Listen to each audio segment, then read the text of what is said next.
Back in March, I unboxed this device right here, and this is my HTC U Ultra.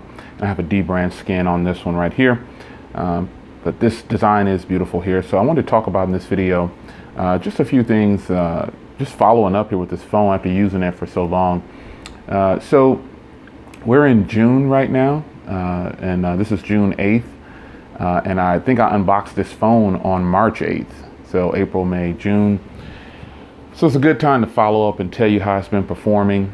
I've done several videos on this phone, and I will continue to do videos on this phone because I think it's a worthy contender for any smartphone out there right now. Now, even though I have a D-brand skin on mine, the HTC U Ultra has really beautiful hardware up under this. And I wanted to preserve that, but I also did this to get some grip as well. Just looking at the hardware itself, for those that have never felt this phone, that have never held this phone, first let me say, yes, it is a big phone. There's absolutely no getting around that. It is a big phone. But after you make it past that, just think about the V20 size of a device. That's about what you're at right here with this phone. So the hardware on here is actually really great. Now, again, I did debrand mine because I wanted to preserve that back cover and I wanted to get some more grip to it. But under there is their newer design. It's not metal, it's a glass, and it just flows into the hardware. You can see where I put my D-brand skin on it, how it just, the hardware on here, the metal chassis is just gorgeous. I mean, it is really, really solid around there. And I like that they have a ridged power button as well. I think that's on a device nowadays. I think that should just be a standard, you know, for some reason. I think it should be a standard. So like my wallpaper. So the device does have a 5.7-inch Quad HD display. It does have a secondary display up top where you can put contacts, and I have my events up there, my logo, some music, and that's the way I have it set up. And you can actually go into there and set different things there, apps, contacts, weather, lots of different things. But you know, this phone right here, a lot of people said, hey, you know, it should have been priced at this price. It should have been priced at this price. Why did HTC bring it out? Well, now this phone can be had for under $500, and it's only been on the market for 3 months. So not directly through HTC. Now HTC has promos every now and then where they'll drop it to $599. But if you look on third-party vendors, you can find this phone for under $500 brand new, and you can get all the colors. You can get that pink, that white, sapphire blue, and this is the black variant. But you know, forget about all that. How's the phone been performing? As you can see, I'm still running the stock launcher because I think Sense UI just has one of the best stock launchers around as far as performance goes. And whether you prefer, everybody has a preference, but just the way this phone performs, it's actually really solid. You know, it has a Snapdragon 821 in here with 4 gigs of RAM.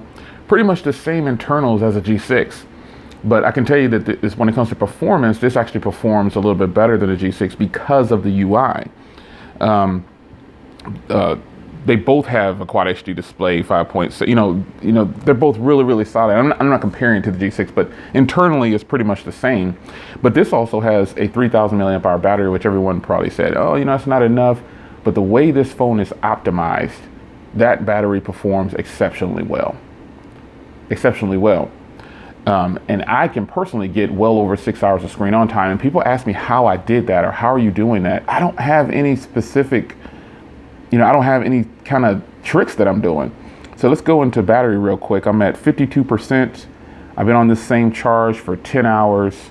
And let's check how much screen on time I have so far. See, I've got 2 hours and 34 minutes of screen on time already. And so I can definitely grab the screen on time. Why it's like that, I have no clue. But the way this phone is optimized with Sense, I really think it's a great performer. And I think if you can get away from, like, there are a lot of phones out there that have the Snapdragon 820. Like one of my favorite phones, and I'm using it to record, is the S7. This phone is amazing. I mean, it has a Snapdragon 820, right? It has an 820, yeah. I think it has 820. Yeah, I believe it has the 820 in there. I can double check though. But again, the point I'm making is there are tons of phones out there that some would consider old or old technology, when in reality, it's actually a fantastic device. Yeah, it has a Snapdragon 820 in here, I believe. I'm just checking online real quick. I wanted to be sure. I don't want to give you guys, because I don't have a need to remember all these things. Yeah, my favorite phone has the S7. One of my favorites, the S7, has the 820 in there, and it still performs like a champ. And this phone has the 821. And when you think about some main features on a phone that people actually enjoy, I've got it pointed right at one right here. That rear camera and the front camera on this phone are just phenomenal. They're great. They're competing and destroying a lot of different phones. So someone asked me to do something, and I'm actually going to do it. They said, Jay, you know, it's very easy to pick out whether a person is kind of being honest or not. And what they mean is do a blind test for your test. They say, you know, do a blind camera test.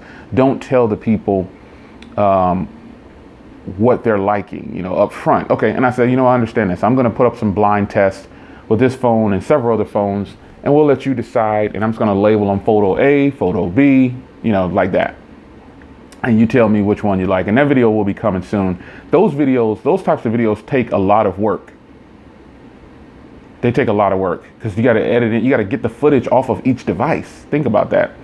And so the more devices I have, the more I have to take the footage off of it. But the HTC U Ultra is a device that stands out just because of the controversy that it brought to the table with its pricing and what some would consider the lack of features. And some people still today say, Jay, you work for HTC, or why are you pushing this phone? This is a great example to let you know I'm not just stuck on something. You know, I love all the different types of devices that I have, and I use them daily. And it's a mixed bag over here, which is what it should be if you're a tech reviewer. You know, you can have your preference. Like my actual preference is actually BlackBerry and WebOS, but Android is ruling things, and Android is running smooth. And on this particular phone, it runs fantastic. You know, so just a quick discussion video. Months later, with the HTC U Ultra in wake of the U11, I will compare the two. You know, it's just something that you have to do, you know, if you're a reviewer. One thing I didn't touch on is that front camera and the 4 microphones that are on this device. 1, 2, 3, 4. This phone has 4 microphones, and they give you what's called 3D audio and recording. When I tell you the audio on especially when doing a front camera video, people often ask, like, wow, you shot that with the HTC U Ultra? I'm like, yes. And it doesn't have a headphone jack, so I can't, and I don't have the dongle, so I'm not plugging in any adapters or anything. So front-facing video, I mean, it's right there next to the front camera. You see it? Right there. So front-facing video with this thing, you got a microphone facing you right away, and it sounds fantastic. So the HTC U Ultra is a phone that'll be around, whether you want to accept it or not. It's better than most of the flagships out there in a lot of ways. Not every way, but it's better than some of your favorite flagships in tons of ways. I mean, you got dual speakers I didn't even mention. Boom sound. I mean, come on. SD card slot, 64 gigs onboard storage. These things mean something. Yes, this is a bigger device, but with that bigger device, you get a beautiful, beautiful display. And I just jacked this wallpaper from the website. I'm not gonna lie. Let's go to HTC Wallpapers and change it to something else while I end this video. What do you guys think? Let's do a vibrant one like this. Oh yeah, that's gorgeous. So the HTC U Ultra, for me, it'll always be around. I can use this thing for video footage, anything. And I've used it for several videos for recording on YouTube, and some people really didn't even know it, like, oh man. But it's your man, Jay Will. I will see you guys in the next video. The HTC U Ultra is here to stay.